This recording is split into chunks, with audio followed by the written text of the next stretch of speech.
L'hypocrisie des acteurs au Golden Globe, le fiasco Stranger Things révélé dans un documentaire. Salut à tous, ici Reg, bienvenue dans les actualités cinéma, séries et jeux vidéo de la semaine. Cette semaine sur RageBait, l'émission en direct de 18h à 21h ce jeudi sur Twitch et sur YouTube, on va parler des attentes 2026, mes attentes à moi, celles de mon collaborateur Raphaël, mais aussi de Arthur, Gaël et Juliette. On va aussi parler de 28 ans plus tard de Bone Temple, donc soyez là ce jeudi 18h comme d'habitude. Avant de commencer cette vidéo, j'aimerais remercier le partenaire officiel de celle-ci, CyberGhost VPN et ses 38 millions d'utilisateurs et presque 5 sur 5 sur Trustpilot. Vous les connaissez, c'est le meilleur moyen de soutenir la chaîne et c'est un service utile que j'utilise tous les jours. Je vous mettrai dans la description, Alcantara épinglé, un site internet qui vous dit dans quel pays se situe le film que vous le regardez. Ensuite, vous changez de pays.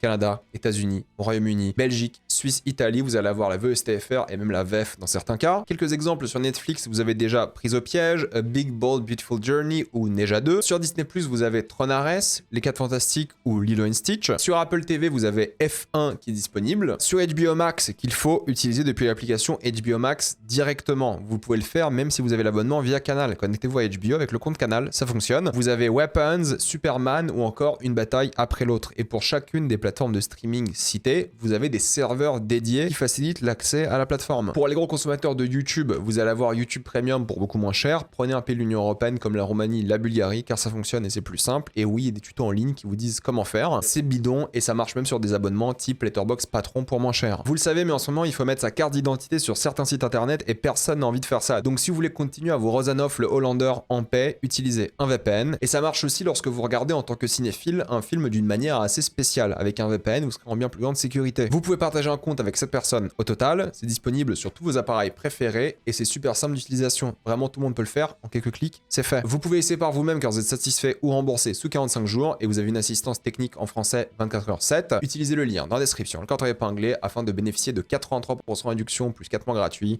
Foncez sur l'offre. Concernant les actualités, il faut savoir que IMAX a rapporté 1,28 milliard d'argent au box-office international. Et oui, c'est le plus grand score de l'histoire d'IMAX. Les salles IMAX sont de plus en plus populaires.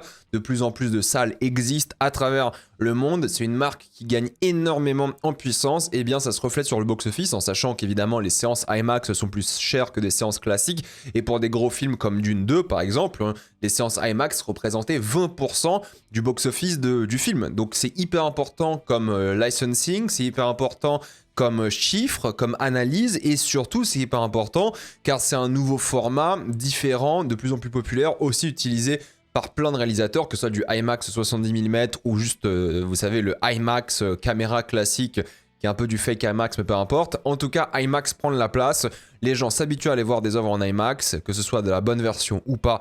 D'ailleurs, il y en a même deux qui ont ouvert à Lille cette année, un à Roubaix et un à Lomme, donc en métropole lilloise, évidemment. Donc oui, la marque explose de plus en plus, ça rapporte de plus en plus d'argent et ça finance de plus en plus les films aussi, fatalement, parce que de plus en plus de gens vont voir des gros événements en IMAX au cinéma. Ensuite, nous avons Anaconda qui étonnamment marche plutôt pas mal, 110 millions au box-office international pour l'instant pour un budget de 45 millions. Le film est probablement déjà rentable, il n'y a pas eu un marketing de malade mental.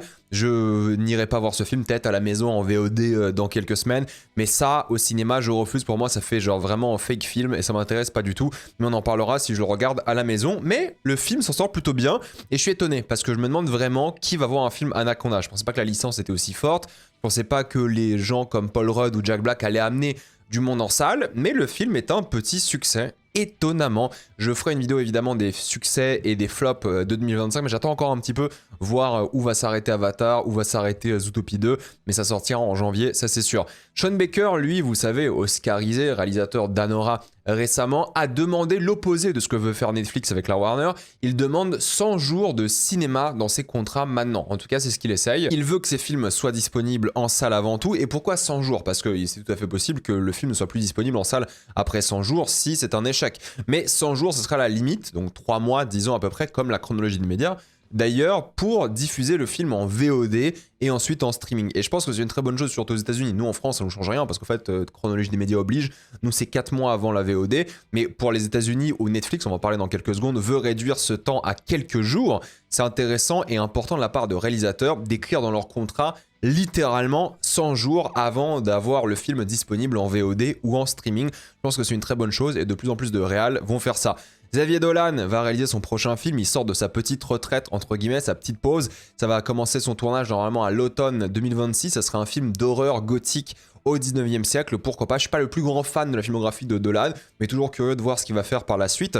Un chien a gagné une récompense face à des acteurs humains. Et ça m'énerve un petit peu parce que c'est donc les Astra Film Awards qui s'occupent en général de mettre en avant les performances d'acting des films d'horreur et fantastiques. Et là, vous avez le chien Indy, il s'appelle le chien du réalisateur de Good Boy, ou juste Good Boy, pardon, qui est littéralement vainqueur de cette catégorie face à des humains. Et je suis en train de me poser la question, moi en tant qu'acteur, nommer une récompense comme ça, est-ce que j'ai pas le seum de perdre face à un chien? Good Boy, le film est nul, mais le chien jouait bien, c'est vrai. Mais je veux dire, ça reste un chien, c'est pas très vegan de ma part de dire ça, et pas très antispéciste, mais putain, ça reste un chien, bordel.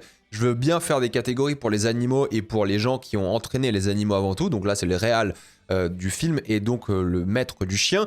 Mais putain, Alfie Williams, 28 ans plus tard, Ethan Hawke dans Black Phone 2, par contre je suis pas sûr, je sais pas si c'est lui qui joue dans Black Phone 2, je pense qu'il fait juste la voix, pour le coup il y a même pas une scène avec lui sans masque, enfin il y a une scène mais il a tellement de maquillage qu'on le reconnaît même pas. Sally Hawkins dans Bring Her Back qui est génial, putain, Sophie Thatcher, Alison Brie dans Together et Companion que je trouve ok sans plus, mais putain, Alfie Williams et Sally Hawkins qui perdent face à un chien, je suis désolé, ça fout le somme. Enfin, moi, je trouve que c'est assez honteux. Je veux bien faire une sorte de récompense spéciale pour le chien, mais le faire gagner face à des humains, peut-être je suis pas assez woke, j'en sais rien, mais je trouve ça un peu ridicule, un peu stupide, surtout que pour une fois, c'est une catégorie de récompense qui est non genrée. Là, il y a mon wokisme qui revient. Je trouve que c'est intéressant d'avoir des catégories non genrées, pourquoi pas. Là, c'est une catégorie non genrée, non humaine aussi, apparemment, vu qu'il y a un chien dedans, et c'est le chien qui a gagné, quoi. C'est le Kleps qui a gagné, avec tout le respect pour le chien, qui joue bien dedans.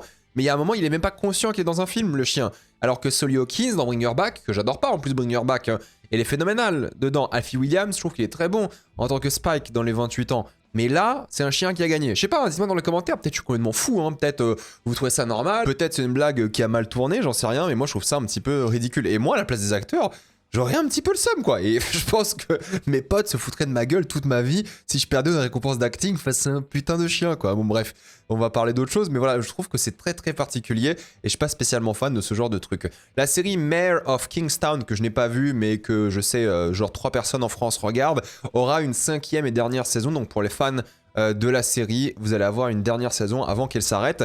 Rush Hour 4, vous savez, ça va se faire, c'est Donald Trump qui veut que ça se fasse, donc ça va se faire avec le retour de Brett Ratner qui a travaillé pour Donald Trump récemment, il a fait un documentaire sur Melania. On sait qu'il sera tourné dans plusieurs pays, dont la Chine, l'Afrique, il n'y a que l'Afrique. On ne sait pas quel pays, mais on imagine l'Afrique du Sud, parce que quand ils disent Afrique dans ce genre de contenu, d'article, c'est l'Afrique du Sud.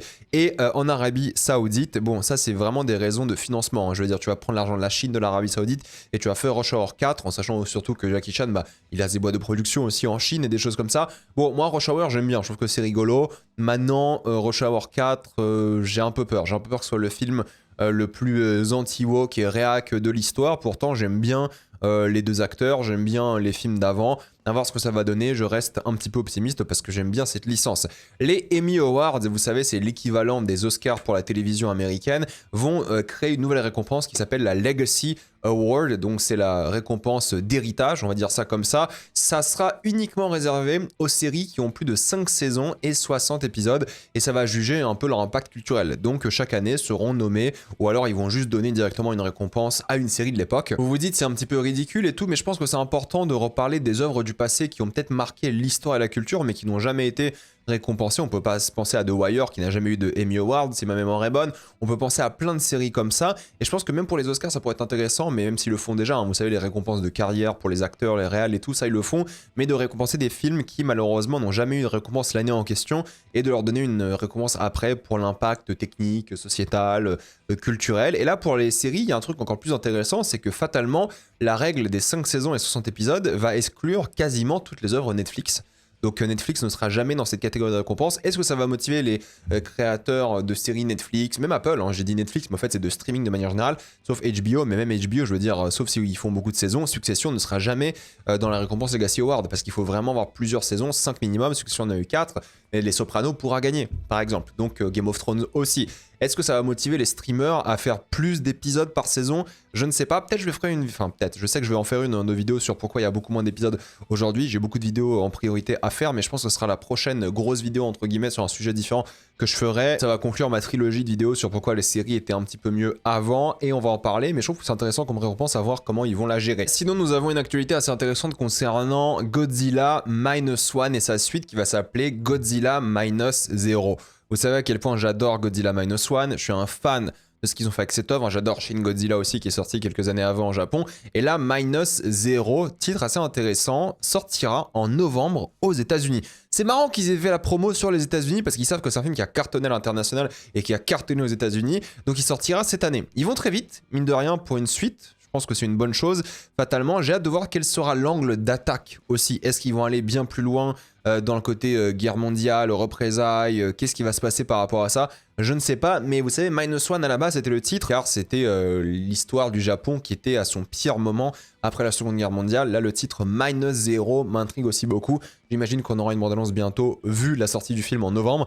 Et ouais, j'ai hâte de voir ce que ça va donner, quelle gueule aura l'œuvre, vu à quel point c'est adoré comme projet, hein, celui de base. J'ai très hâte et j'espère qu'il y aura aussi une sortie française en novembre et qu'ils vont assumer une vraie grosse sortie parce que ça peut cartonner vu le succès du premier film. Nous avons des actualités de casting concernant le prochain film de Damien Chazelle, vous connaissez Whiplash, Babylone, La La Land. C'est Michelle Williams qui va rejoindre donc Cillian Murphy, Daniel Craig dans le film de prison de Chazelle. Ça sera un film qui sera tourné cette année. Sacré casting, moi j'aime beaucoup Damien Chazelle, j'ai très hâte de voir ce qu'il va faire. Est-ce que ça sera un peu différent de ce qu'il fait d'habitude? Je ne sais pas, mais juste pour Chazelle et ce casting qui est génial, on ira voir le film évidemment. Nous avons deux bandes annonces qui sont assez intéressantes avec The Death of Robin Hood avec Hugh Jackman. C'est Sarnowski qui réalise, il a fait Sans un bruit jour 1 et Pig. Pig c'était très bien.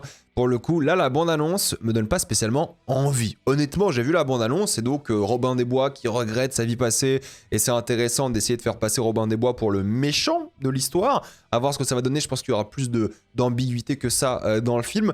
Mais esthétiquement, ça a l'air bien, j'aime bien les décors, j'aime bien Sarnowski en tant que réalisateur. Je pense que ça peut être un film qui est très cool, mais je suis pas emballé des masses, quoi. Honnêtement, j'ai vu la bande-annonce, je me dis oui, bah, ça a l'air assez générique, assez classique. Encore une fois, je fais vraiment confiance au réal, je pense que ça peut le faire, mais ça m'a pas donné beaucoup plus envie.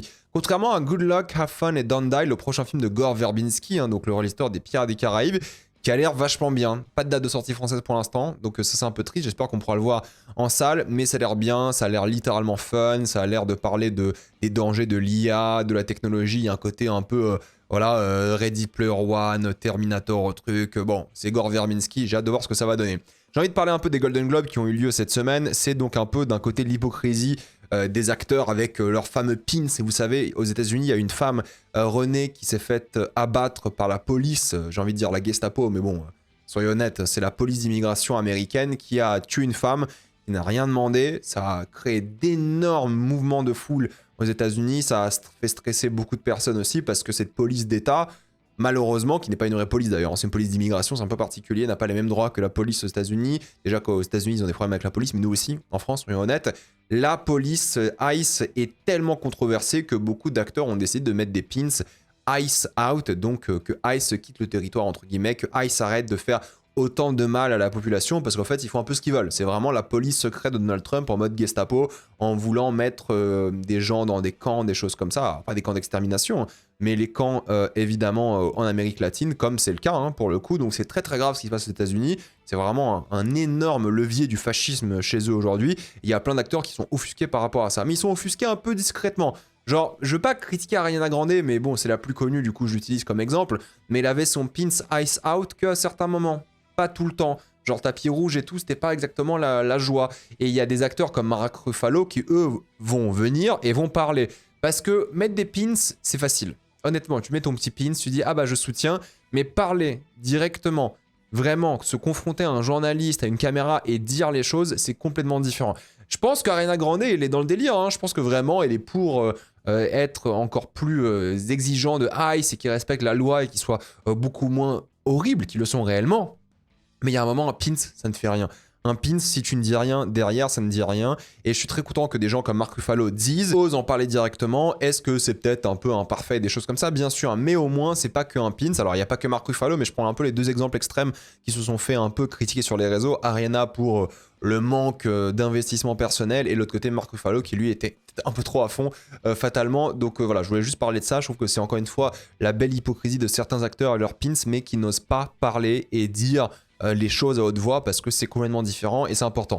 Concernant les récompenses des Golden Globes, il y a eu énormément de victoires parce que Golden Globe, vous savez, c'est les films, c'est les séries, et il y a eu donc Jean Smart qui a gagné pour la 3e fois d'affilée pour la série Hacks. Donc pour ceux qui ont vu Hacks, moi je l'ai pas encore vu. Pour ceux qui ont vu Hacks, ils disent vraiment qu'il mérite, et c'est vrai qu'il n'y a pas énormément de compétition dans la catégorie comédie en termes de séries en ce moment aux États-Unis parce que ça reste une récompense américaine, même si c'est la cérémonie de la Foreign Press, donc la presse internationale, ça reste une récompense américaine. On a Dying for Sex qui a gagné avec Michelle Williams pour le rôle, donc ça c'est dans la catégorie mini-série. On a The Pitt qui a gagné pour meilleure série dramatique, et en même temps Noah Hyle en tant que meilleur acteur.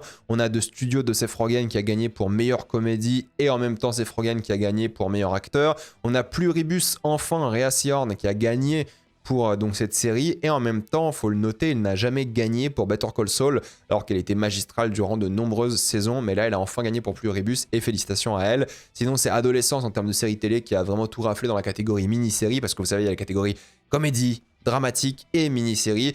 Owen Cooper est le plus jeune à avoir quasiment tout gagné. Il a gagné toutes les récompenses dans la catégorie mini-série. Erin Doherty a gagné aussi. Stephen Graham a gagné aussi. Ils ont gagné la catégorie mini-série aussi de manière générale. Donc c'était une très belle victoire pour Adolescence qui part en tant que grand gagnant des séries télé en ayant tout raflé dans leur catégorie plus ou moins, sauf évidemment le Michelle Williams et Dying for Sex qui était une mini-série. En termes de films, il y a eu beaucoup de récompenses aussi qui ont été gagnées. Stellan Skarsgård a gagné pour Valeurs sentimentales. Il a fait tout un speech en disant qu'il faut impérativement aller au cinéma, et il a raison. K-Pop Demon Hunters a gagné 2 prix, le film d'animation et la chanson originale la plus qualitative avec Golden. Bon, écoutez, moi, film d'animation pour K-Pop Demon Hunters, je trouve que c'est faible. Que c'est inintéressant, K-Pop Demon Hunters, c'est sympa sans plus, hein, mais c'est cool, hein, j'aime bien. Mais il y avait tellement de films d'animation plus intéressants et meilleurs cette année. Sinners a gagné pour la meilleure musique de film, non pas chanson mais musique, attention, avec Ludwig Göransson qui a gagné. Et c'est honteux ce qui s'est passé par rapport à Ludwig Göransson, c'est qu'en fait il a gagné son Golden Globe durant les pubs, donc personne l'a vu gagner fatalement, et ça c'est horrible, c'est triste. Pour rappel, hein, Ludwig Göransson, il a 2 Oscars, donc tu fais ça à un mec qui a 2 Oscars, tu lui mets sa récompense durant les publicités, c'est dégueulasse. Et s'il y a une réponse que Sinners mérite de gagner, c'est bel et bien celle de la meilleure musique, et ils l'ont mis pendant les pubs, je trouve que c'est honteux. Ils ont aussi gagné évidemment la récompense du meilleur box office achievement, c'est une catégorie où il y a tous les films qui sont pas nommés dans des catégories traditionnelles parce qu'ils sont pas assez bons, disons les choses, hein, en réalité, et ils ont créé une catégorie pour tous les films populaires, et le film populaire de l'année c'était donc Sinners. On a eu pas mal d'autres victoires aussi avec Rose Byrne qui a gagné pour If I Had Legs I'd Kick You, donc Rose Byrne va s'en sortir avec pas mal de récompenses intéressantes cette année parce qu'elle a déjà pas mal gagné. C'est un peu le début entre guillemets des récompenses jusqu'aux Oscars évidemment, et elle est vraiment beaucoup mise en avant pour un film que j'ai pas vu pour le coup mais je le verrai. Timothée Chalamet a gagné pour Marty Suprême, bon là il n'y a pas trop de surprises non plus. L'Agent Secret a gagné donc meilleur film non anglophone, et en même temps Wagner Moura qui est devenu donc le premier Brésilien à gagner un Golden Globe de l'histoire, hein, de la cérémonie, et je pense que c'est mérité, il a fait un super travail, et L'Agent Secret c'est génial. Nous avons Hamnet qui a gagné donc meilleur film dramatique, encore une fois rappelez-vous c'est comédie, drame pour les films, et c'est Jessie Buckley qui a gagné meilleure actrice dans un drame.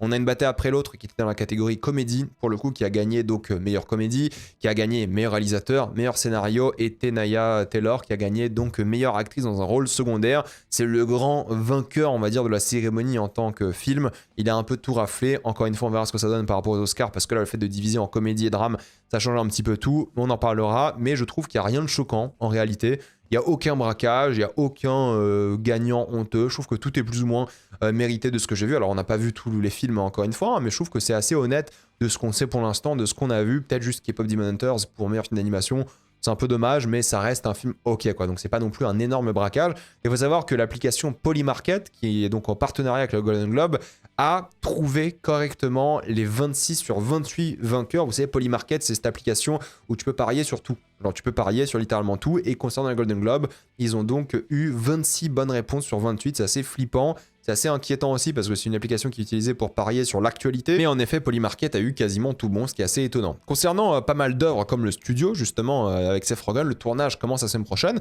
Peut-être une sortie en fin d'année, pour le coup, s'ils arrivent à vraiment bien faire le tournage, s'ils ont de bonnes idées et s'ils ont le temps, parce que si c'est un plan séquence, le reste du travail, ça va. Alors, même si c'est des faux plans séquences, hein, mais quand même, je pense que ça peut carrément le faire pour une sortie en fin d'année, à voir ce que ça va donner sinon début d'année prochaine. Et nous avons aussi la bande-annonce de Monarch Legacy of Monsters, qui a donc révélé un nouveau monstre.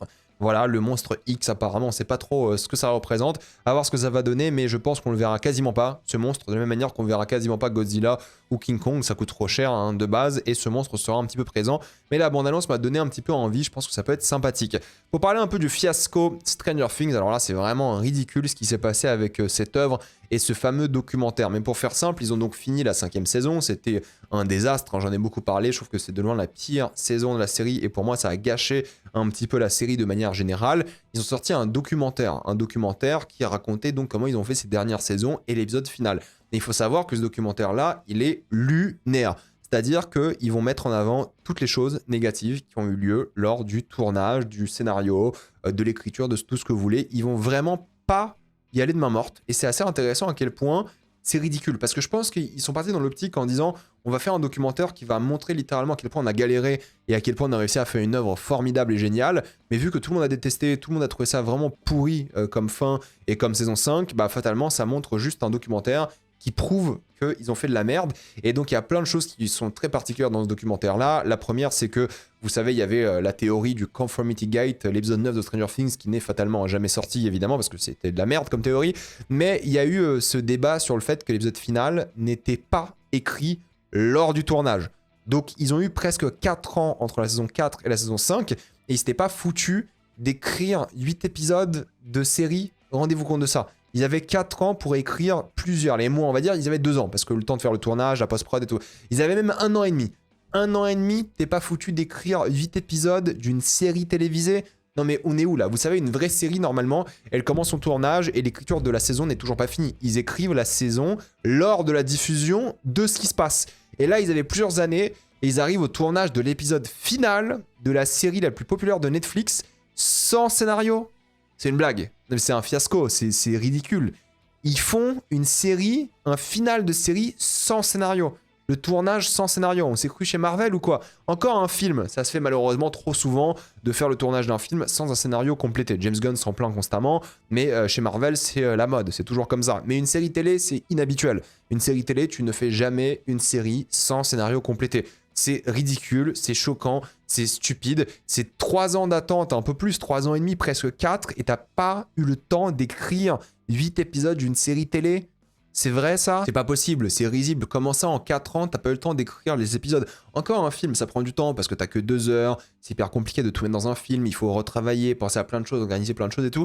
Mais une série, t'as plus de temps et t'as plus d'espace pour écrire plein de choses. Ils ont pas eu le temps d'écrire un épisode final. Rendez-vous compte de ça, c'est ridicule. Ils ont dit qu'ils avaient pas assez d'idées, ils ont dit qu'ils avaient pas assez d'arcs narratifs. Les acteurs devaient s'imaginer des arcs au lieu d'avoir les Duffer Brothers qui leur donnent des indications sur les arcs. Enfin, le documentaire est lunaire. Et ces accusations de ChatGPT et de Reddit pour l'écriture du scénario, bon, ça, à la limite, je m'en fous un petit peu. Genre, je pense pas qu'ils ont utilisé ChatGPT, je pense pas qu'ils ont utilisé Reddit, je pense qu'ils ont peut-être lu quelques théories, quelques avis, des choses comme ça. On s'en fout un petit peu, je veux dire, il y a plein d'écrivains, de scénaristes qui regardent un peu ce qui se passe sur Reddit, qui s'inspirent de plein de choses. Alors à titre personnel, c'est complètement con, mais je pense vraiment qu'ils n'ont pas écrit cette saison avec ChatGPT. Je pense vraiment qu'ils ont écrit cette saison avec le manque de talent qu'ils avaient. Reddit par Reddit, je pense qu'ils ont fait n'importe quoi. Il n'y avait pas de Démogorgon à la fin dans les abysses. Pourquoi? Parce qu'apparemment Vecna ne s'y attendait pas, mais bon, faut pas l'expliquer en documentaire, faut l'expliquer dans ta série, chose qu'ils n'ont pas faite. Vicky et Robin, vous savez, la relation lesbienne, pas du tout développée. Bref, ce documentaire, il est lunaire car il montre les choses les plus ridicules, les plus stupides qu'ils ont faites et à quel point ça s'est impacté de manière assez évidente sur la série. Et c'est lunaire, c'est un documentaire qui est lunaire. Tu te dis, mais en fait, d'où tu sors un truc comme ça quoi? Moi, je respecte. Hein. Et on a sorti un documentaire où ça prouve qu'ils savaient pas quoi faire. Ça prouve que les Duffer Brothers étaient complètement à côté de la plaque tout le long et qu'ils ont fait de la merde. Mais d'un autre point de vue, tu te dis, bah putain, c'est une dinguerie de sortir un documentaire aussi à charge. Cette saison 5 est vraiment la preuve que la série va être enterrée dans la mémoire collective des gens et personne va malheureusement s'en rappeler tellement c'était décevant, tellement ils l'ont raté. Et ce documentaire, c'est encore une fois quelque chose qu'on ne voit jamais d'habitude. Mais c'est intéressant du coup à regarder parce que justement, on voit jamais des documentaires aussi critiques des créateurs, des réalisateurs. Il y a Sean Levy dedans, ils font n'importe quoi tout le documentaire. Concernant Warner, ils ont encore une fois confirmé Netflix que s'ils sortent des films Warner au cinéma, ça sera durant 17 jours. Ensuite, ça sera disponible directement sur la plateforme. Alors 17 jours, nous en France, c'est assez problématique parce qu'ils vont faire comment Netflix? Est-ce qu'ils vont sortir les films en salle et ensuite ils vont faire quelque chose par rapport à la chronologie des médias? Est-ce qu'ils vont payer plus dans le cinéma français et donc réduire la chronologie? Ou est-ce qu'ils vont directement sortir les œuvres sur Netflix et nous en France on n'aura plus jamais le droit à des œuvres Warner au cinéma?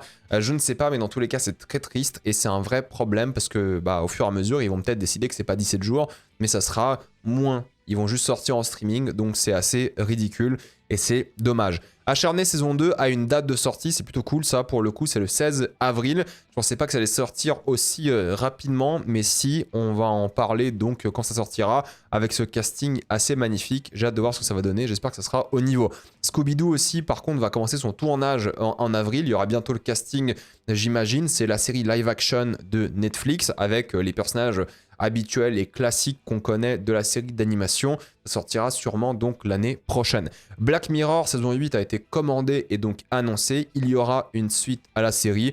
Bon, pourquoi pas, j'étais un peu déçu par la dernière saison, mais on va voir, hein. C'est encore une fois des œuvres d'anthologie, donc on peut très bien se taper d'excellents épisodes. Ben Affleck et Matt Damon ont demandé des bonus à toute équipe du film de RIP. Grosso modo, si le film cartonne, il faut payer plus les gens qui ont travaillé dessus. Et je pense vraiment qu'ils vont changer la manière de calculer. Parce que si ce film cartonne, ils vont devoir payer beaucoup de bonus. Donc peut-être que Netflix, ils vont trafiquer un peu les chiffres. Vous savez, de base, ils comptent les vues. Mais les vues, c'est quoi? Parce qu'ils disent, en fait, une vue en moyenne, c'est 2 personnes. Ok, donc ça fait 2 vues fatalement parce que c'est un foyer, mais il y a des foyers où c'est 4 personnes, du coup il faut une autre moyenne. Bref, le système de calcul de Netflix est ridicule, ils pourraient calculer en minutes regardées, mais forcément ils vont multiplier par 2 si c'est 2 personnes. Dans un foyer, c'est très bizarre, à voir si ce film cartonne ou pas, il sort cette semaine. Moi, ça m'intéresse pas du tout. Personnellement, je pense pas que je regarderai. Mais en tout cas, c'est cool de la part des acteurs à voir si Netflix va vraiment assumer derrière. One Piece saison 2 a montré sa nouvelle bande-annonce. Ça donne pas spécialement envie en termes de visuel. Après, l'ambiance était plutôt cool de la première saison. Du coup, je vais me laisser tenter. Mais visuellement, c'est vrai que c'est assez catastrophique. C'est vraiment très cheap et très laid. Mais si l'ambiance est là, si les personnages sont là, si c'est sympa, pourquoi pas. Côté Disney, c'est donc les X-Men qui ont été montrés dans la bande-annonce d'Avengers Doomsday. Ils ont l'air d'avoir été tués. Tous, il y a une sorte de géant derrière qu'on voit là, on imagine que c'est peut-être, je sais pas, une sentinelle, quelque chose comme ça. Il y a la deuxième bande-annonce aussi avec les 4 Fantastiques et Black Panther qui a été diffusée. Ça me donne pas envie. Honnêtement, hein, ce qu'on voit pour l'instant de Doomsday a l'air assez catastrophique. Ça donne pas du tout envie. J'ai hâte de voir la vraie bande-annonce, je sais pas, en mai ou en avril. Mais pour l'instant, c'est catastrophique. Ça donne pas du tout, mais du tout envie d'être en décembre. Sun Help de Sam Raimi a aussi montré sa nouvelle bande-annonce et oui, c'est Sam Raimi, oui, il aura sûrement des idées et ça peut être sympathique, mais pour l'instant, ce qu'on a vu de la bande-annonce, ça donne pas non plus très envie et ça me fait un petit peu peur parce que j'adore Sam Raimi, mais alors là, pour l'instant, c'est peut-être son film qui m'intéresse le moins de sa carrière. Tegan Croft et Milo Manheim vont jouer donc dans Réponse, dans le live action de Disney. C'est eux qui vont avoir les 2 rôles principaux.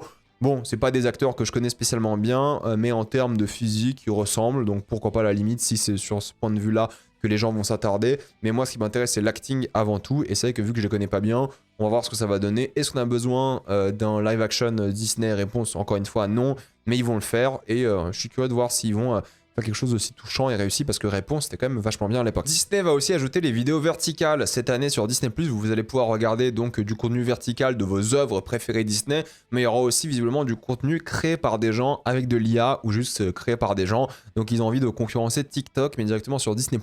Est-ce que ça me semble être une bonne idée? Je ne sais pas, mais personnellement, je ne vais jamais utiliser ça parce que vous déconnez ou quoi? Non mais soyons honnêtes, qui va être sur le TikTok de Disney+, en train de scroll? Netflix, ils font un peu ça de temps en temps, mais personne ne va faire ça. Mais apparemment, d'après eux, ça va faire que les gens vont rester plus souvent sur Disney+. On va voir ce que ça va donner. Michelle Yeoh sera bel et bien dans Avatar 4. Plein de gens se posaient la question car elle avait été annoncée au casting il y a des années et des années, mais c'est confirmé qu'elle sera dans Avatar 4. James Cameron l'a rappelé encore une fois, si Avatar 4 se fait, parce que pour l'instant au box-office, le film est à 1,2 milliard, ce qui est déjà très très bien évidemment, mais est-ce que c'est suffisant pour faire un 4 et un 5? Il faut que James Cameron le fasse pour moins cher, il a dit, en moins de temps aussi, plutôt que de repartir sur 8 ans d'Avatar, chose qu'il n'a pas vraiment envie de faire. Parce que même si Avatar 4 est techniquement prévu pour 29 et 31, le tournage n'a pas encore commencé et il faut 4 ans pour faire un film. Avatar, même s'ils font le tournage d'un coup, hein, ça va être super compliqué. Donc à voir, on en reparlera. Ian McKellen et Elijah Wood sont confirmés pour The Hunt for Gollum, la chasse de Gollum qui sortira en mai de l'année prochaine. Le tournage va commencer là bientôt. Ça donne pas spécialement envie, mais allez, pourquoi pas. Andy Serkis en tant que réal, j'y crois pas des masses. Mais vu que c'est les Seigneurs des Anneaux, j'ai envie que ce soit bien, tout de même. Mais j'y crois pas une seule seconde. Sebastian Stan, par contre, lui, ça c'est assez cool, sera donc Harvey Dent, double face dans The Batman 2.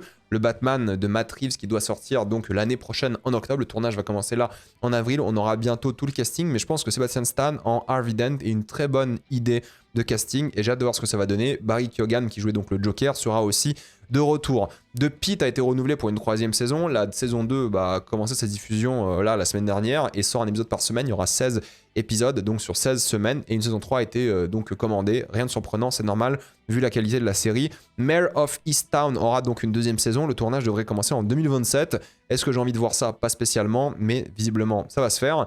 Heated Rivalry, dont ma critique sortira cette semaine parce que j'ai vu la série, on en parlera, sortira en France le 6 février sur HBO Max. C'est déjà un énorme phénomène à travers le monde alors qu'elle n'est pas encore sortie dans beaucoup de pays. Et lorsqu'elle sortira de manière officielle, je pense que les gens vont énormément en parler. J'en parle ce samedi normalement. The Mummy, l'œuvre de Lee Cronin, a montré sa première bande-annonce. Ça a l'air catastrophique, ça donne pas du tout envie. Donc c'est la momie en mode sérieux, horreur.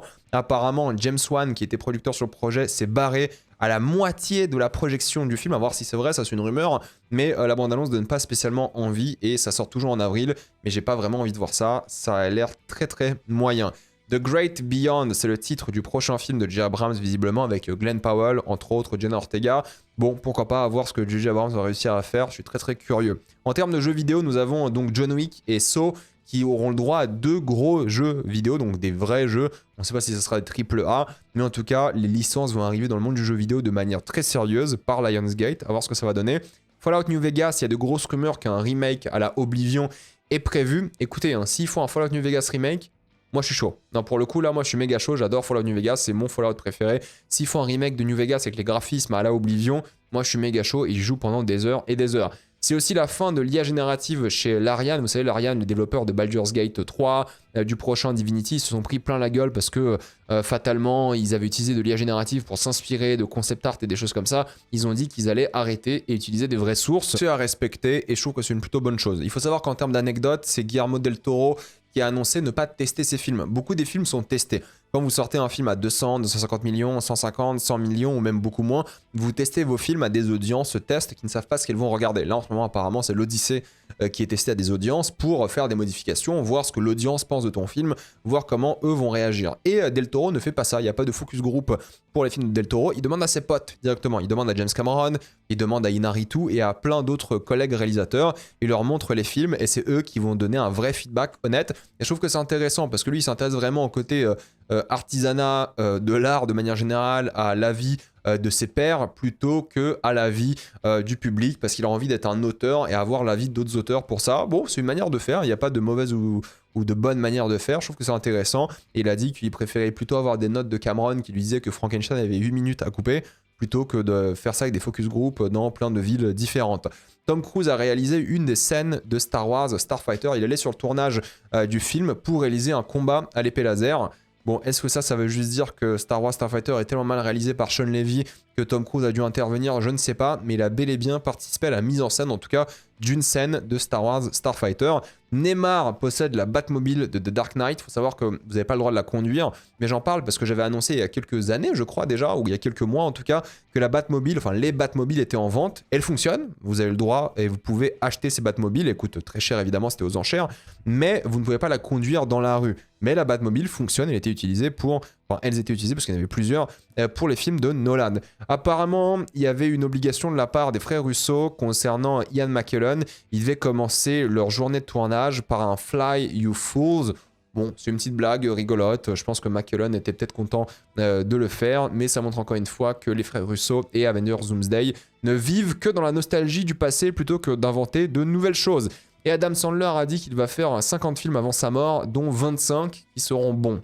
Et je trouve ça assez rigolo. Voilà, je trouve que c'est une bonne blague. C'est un bon comédien. J'ai hâte de voir ce qu'il va faire par la suite, mine de rien aussi. Les sorties de la semaine, nous avons évidemment 28 ans plus tard Le Temple des Morts. J'en ai fait ma critique, elle est disponible depuis hier. Nous avons Greenland Migration qui me donne pas vraiment envie. Pourtant, j'avais bien aimé le premier Greenland qui était très sympathique. Nous avons Palestine 36 qui sort aussi cette semaine que j'ai envie de voir. Nous avons Fur Ciné Libre que j'ai envie de voir aussi, et la saison 2 de Hijack qui me donne envie. Oui, la saison 2 de Hijack est littéralement sortie aujourd'hui, enfin épisode par semaine évidemment, on en parlera peut-être à la fin, mais j'ai hâte de voir ce que ça va donner. Bref, mettez-moi votre avis sur toutes ces actualités dans les commentaires, êtes-vous d'accord ou pas avec moi, j'ai envie de le savoir. Avant de quitter cette vidéo, pensez à utiliser le lien dans la description, le compteur épinglé, afin de débloquer toutes les plateformes de streaming en toute accessibilité, sécurité, avec beaucoup plus d'œuvres. Tout ça pour 2,03€ par mois, plus de 4 mois gratuits. Foncez sur l'offre. Pensez à vous abonner à la chaîne pour voir les prochaines vidéos. Mettez un j'aime, ça aide beaucoup la chaîne. Suivez-moi sur tous mes réseaux. Maintenant, toutes les vidéos sont disponibles sous format podcast, mais vous avez aussi du contenu exclusif sur Instagram, TikTok et Twitch. Moi, je vous dis à la prochaine fois. Salut à tous.